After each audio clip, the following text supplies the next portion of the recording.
네, 안녕하세요. 반갑습니다. 타스정의 직장생활 타스정입니다. 오늘은 경력직 이직하시는 분들의 연봉 초우 협상에 대해서 제가 낱낱이 알려드리겠습니다. 제가 진짜 꿀팁, 아무도 이 얘기를 안 하시더라고요. 제가 사실은 이제 경력직 초우 협상도 진행을 해보고요, 신입 채용, 파견 채용, 다양한 채용 업무들을 진행하면서 제가 직접 경험하고 제가 직접 협상하는 그 과정에 대해서 노하우로 하나씩 알려드리도록 하겠습니다. 보통 이제 지금 이직 준비하시는 분들 중에서 이 영상 보시는 분들 같은 경우에는 한 3년에서 5년 차 되신 분들일 텐데, 처음 이직 준비하시다 보니까 아마 잘 모르실 거예요. 진짜 다 알려드리겠습니다. 저도 이렇게 이직했습니다. 먼저 일단 이직 준비를 위해 3가지의 준비물이 필요합니다. 첫 번째, 여러분들의 이제 전년도 기준으로 해서 원천징수 영수증을 떼시는 걸 필요로 하고요. 두 번째는 여러분들의 연봉계약서, 그리고 세 번째는 그러니까 올해 기준으로 해서 올해 소득을 발생시킨 것을 볼 수 있는 갑종근록 소득 증명서를 받아보시면 됩니다. 이건 보통 이제 인사팀에 요청을 하면 올해의 그런 소득 증빙을 위해서 필요하다 그러면 갑종근로 소득 증빙을 해 주실 겁니다. 은행에 제출한다, 금융기관에 제출한다 그럼 다 떼주시니까요, 걱정하지 않으셔도 됩니다. 아니면 인트라넷에서 직접 떼실 수도 있습니다. 이렇게 해서 뗀 서류 3가지를 가지고 이제 연봉 협상을 진행을 할 건데요. 일단은 왜 이걸 떼느냐, 결국에는 여러분들이 잘 모르시는 게 내가 얼마 정도를 불러야 이 연봉 협상에서 나에게 유리한가를 모르기 때문이거든요. 그래서 기준점을 잡을 거예요. 그런데 이제 우리 보통 이제 연봉 초과 협상할 때 잘 모르시는 분들 같은 경우에는 대부분 그냥 내 지금 현재 계약 연봉 가지고 연봉 초과 협상을 진행을 하세요. 근데 저는 그거 굉장히 비추해요. 어떻게 해야 되냐면요, 올해 발생할 총썸을 알아봐야겠죠. 그래서 일단 전년도 연천징수 영수증이 필요한 이유는 여러분들이 받고 있는 상여 혹은 이제 인센티브라고 하는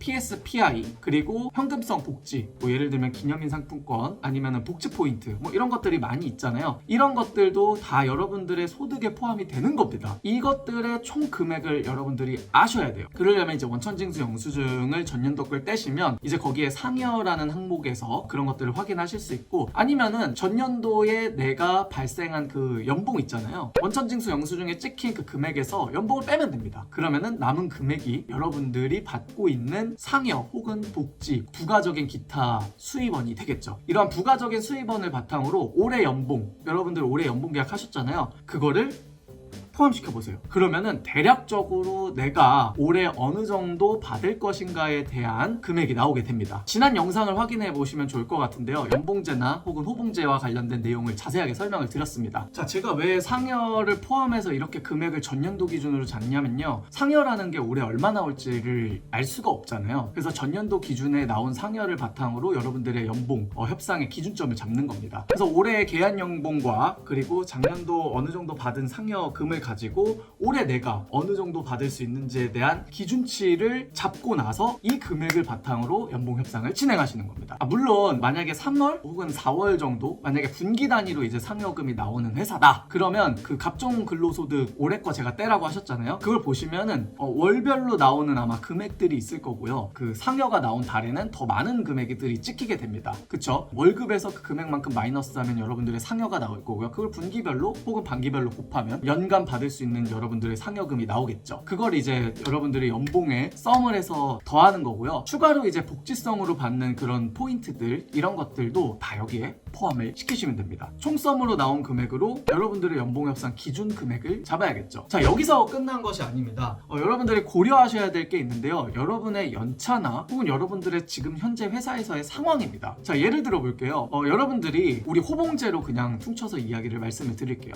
사원 5년차 되면 대리진급 대상자가 되시죠. 근데 내가 지금 한 5년 차에 이직을 하는데요, 내년도에 내가 대리진급 대상자에서 대리진급을 하면 당연히 내 연봉은 더 뛰겠죠, 지금 연봉보다. 그쵸? 내년을 생각하고 우리는 그것도 고려를 해야 됩니다. 그렇다면 어떻게 해야 되냐, 내가 이직하는 그 회사에 어떤 처우를 예를 들면은 사원 5년 차로 다시 들어가서 내년에 승격 심사 대상자가 되는 것인지, 아니면은 그냥 아예 처음부터 대리로 한 1년 차를 높여서 대리로 받으면서 대신에 대리급으로 돈을 연봉 처우도 올리고 그런 식으로 가는 거죠. 그렇게 갈 것인지를 결정을 하셔야 됩니다. 사원 5년 차에 내가 연봉이 4천만 원이다. 근데 내년에 내가 대리로 5천만 원을 원을 받게 되어 있어요. 그러면은 나는 내년에 내가 5천만 원 받을 거라는 것을 상상해야 되잖아요. 그럼 그 회사에서 나는 5천만 원이면 그 회사는 어느 급인지 혹은 대리급인지 아니면은 뭐 승격 대상자급인지 이런 것들도 파악을 하셔서 여러분들이 이직하는 그 회사에서 내가 부당한 처우를 받지 않게끔 만드셔야 합니다. 이제 보통 이거 호봉제 같은 경우고요. 자, 이번에는 연봉제도에 있는 회사 경력직 분들을 말씀을 드릴게요. 일단 연봉제에 대한 개념부터 이해를 하셔야 되는데 전 영상 참고하셔서 한번 보시고 오시는 걸 추천드립니다. 간략하게 그냥 소개드리면요, 직무급 기반으로 한 이 연봉제는 페이밴드라는 것이 있습니다. 예를 들면 G1이라고 하는 가장 낮은 단계부터 G4라고 하는 가장 높은 단계가 있는데, 이거에 따른 각각의 등급의 임금의 레인지들이 정해져 있는데, 이게 애매하게 이제 뭐 G1의 가장 높은 금액과 G2의 가장 낮은 금액의 그 레인지들이 조금씩 겹쳐서 이렇게 임금이 상승하는 구조를 가지고 있는 게 바로 이제 연봉 페이밴드 제도입니다. 근데 자, 여기서 잘 들으셔야 됩니다. 내가 지금 G1에 3년 차가 됐어요. 근데 이게 이제 페이밴드 같은 경우에 보통 2개년에서 3개년 정도의 평가 등급을 바탕으로 해서 다음 G1이라고 한다면 G2로 승격되는 이런 구조이거든요. 근데 만약에 예를 들어서 G1에 최고 받을 수 있는 금액이 한 5천만 원이라고 치겠습니다. 그리고 지금 이걸 보시는 분이 한 연봉 뭐 4천만 원 정도라고 쳐볼게요. 근데 이제 이직을 결심을 하게 돼서 이직에 통과가 돼서 연봉 협상을 가게 됐는데, 내가 막 다 이것저것 다 합해서 보니까 한 4,500 정도가 내 원천징수 영수증과 상여급 다 포함해서 다 거기에 찍힌 거예요. 그러면 나는 얼마를 받아야지? 라고 고민을 했을 때, 일단 저는 내년에 이 페이밴드에서 내가 성과를 잘 받았다고 한다면 다음의 밴드로 승격하는 승격 대상자가 되겠죠. 근데 이 페이밴드는 당연히 지금에 있는 페이밴드보다 연봉이 높겠죠. 자, 저는 5천짜리 G1의 페이밴드에서 한 8천짜리의 페이밴드로 내년에는 이제 올라가는 거예요. 근데 내가 4,500만 원을 받았는데 뭐 500만 원 정도로 해서 연봉 입상하겠습니다 라고 해서 5천만 원으로 내 연봉을 찍었단 말이죠. 근데 내가 그 회사에 갔을 때 내 페이밴드가 그 회사 기준으로 봤을 때는 G1, 지금 회사에 비교를 했을 때 G1 정도라면 나는 더 이상 상승할 수 있는 구조가 아니라는 거죠. 그렇기 때문에 내가 이직을 할 때 처우에 대해서 내 직무 등급 혹은 내 연봉 페이밴드에 대해서 좀 아실 필요가 있습니다. 내가 만약에 사원 5년차에서 이제 대리로 넘어가는데 지금 내가 어느 정도의 연차로 들어가는 겁니까? 만약에 연봉제 같은 경우에는 2개년에서 3개년 평가라 그랬잖아요. 만약에 지금 내가 그쪽으로 이직을 하면 이 페이밴드로 들어가는 겁니까? 아니면은 뭐 한 번 더 평가를 받아야 다음 페이밴드로 넘어갈 수 있는 겁니까? 이런 것들을 좀 더 명확하게 파악을 하셔야 된다라는 거죠. 아마 연봉 협상할 때 채용 담당자가 얘기할 거예요. 저희 이번에 오시는 게 직무급이 한 뭐 G2 정도로 오시는 겁니다 라고 하면은 난 안 갈 이유가 없죠. 근데 G1 정도에서 한 번 더 평가 심사를 잘 받으셔야 이 G2의 페이밴드를 넘어갈 수 있습니다 라고 한다면 이제 이거에 대해서 협상을 진행을 해야 되는 거죠. 한 번만 더 잘 받으면 되는 겁니까? 제가 지금 6개월 이내에 그 평가를 받아야 되는 겁니까? 아니면 한 1년 이내에 이 평가를 받아야 되는 겁니까? 이런 경우도 있죠. 내가 지금 3월에 입사를 했어요. 근데 반년마다 여기는 평가를 한다는 거지. 그럼 6월에 평가를 하게 되는 거잖아요. 나 3개월 만에 이 평가 등급을 받아야 내가 다음 페이밴드의 승격 대상자가 되는데 3개월 만에 경력직이 어떻게 좋은 평가를 받겠습니까? 적어도 6개월의 온보딩 기간은 필요한데 말이죠. 그래서 이런 것들을 잘 담당자분한테 여쭤보셔야 돼요. 그냥 무턱대고 돈 올렸으니까 나는 이직 성공 안 된다라는 겁니다. 여러분들의 처우 협상과 여러분들이 그 이직하고 나서 그 회사에서 내가 받아야 될 보상들을 명확하게 파악하고 그리고 그거를 받아가셔야 된다라는 거죠. 이제 조금 어느 정도 이해가 되셨죠? 자, 그래서 첫 번째로는 원천징수 영수증, 각종 근로소득, 뭐 아니면 연봉 그 계약서 이러한 서류들을 먼저 구비해 놓으시고 내가 올해 받을 수 있는 총성이 얼마인지를 먼저 파악하셔서 그걸 기준점으로 잡는다. 두 번째, 여러분들이 받고 있는 그 처우, 평가 등급 혹은 승격 대상자인지 아닌지를 판단한다. 일단 이 두 가지를 바탕으로 해서 여러분들의 연봉 협상의 레인지를 정하시면 됩니다. 자, 이렇게 해서 어느 정도 지금 내가 처한 상황 그리고 나의 그런 연봉 기준 이런 것들을 다 기준점을 잡았습니다. 토장 다졌죠? 그럼 어느 정도 내가 질러야 되느냐 이거인데요. 사실 뭐 다른 영상들을 다 봤을 때 좀 조심스럽게 해야 된다, 뭐 어떻게 해야 된다라고 하는데요. 저는 일단 내가 원하는 금액만큼 지르는 건 맞는 것 같고요. 뭐 보통 이제 인사팀 분들이 이런 말씀 많이 하십니다. 10%에서 15%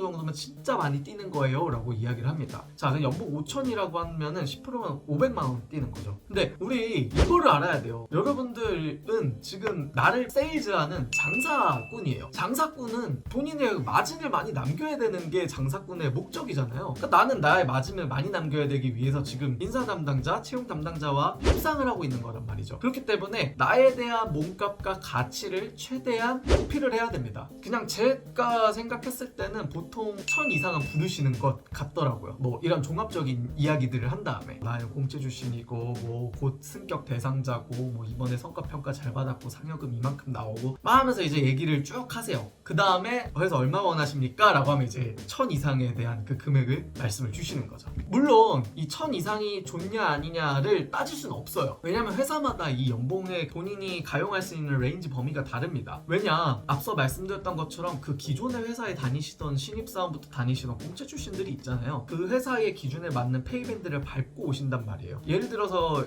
이 영상을 보시는 분이 3년 차인데 그 지금 꾸준히 다니셨던 3년 차와 어느 정도 비슷한 수준의 연봉을 받는 것을 이 회사에서는 지향한다는 거죠. 근데 만약에 이분이 너무 높게 월등하게 받아버리면 기존에 있는 사람들은 동기저하가 되겠죠. 그렇기 때문에 인사팀은 이런 것들을 고려해서 경력직으로 오시는 분들한테 연봉에 대한 금액을 제한합니다. 그러나 여러분들 세일즈를 하셔야 되잖아요. 적어도 그 정도의 금액은 부르셔도 괜찮다라는 겁니다. 이제 대부분 막 두려워하세요. 이 처우 협상에서 잘 안 될까봐. 일단 인사 담당자들은 여러분과 처우 협상을 하기 위해서 왔을 때는 이미 해당 현업 부서에서 여러분들이 필요하다라고 판단을 했고 인사 담당자, 채용 담당자는 그 사람을 무조건 데려오고 싶어 합니다. 일단 한 번은 연봉 협상에 대한 트라이를 해본다는 거예요. 인사 담당자들도. 아마 인사 담당은 이런 말 하겠죠. 저희가 지금 저희의 연봉 테이블과 이런 것들을 봤을 때 이 금액이 조금 너무 높은 것 같습니다. 그럼 이제 말씀을 하시는 거죠.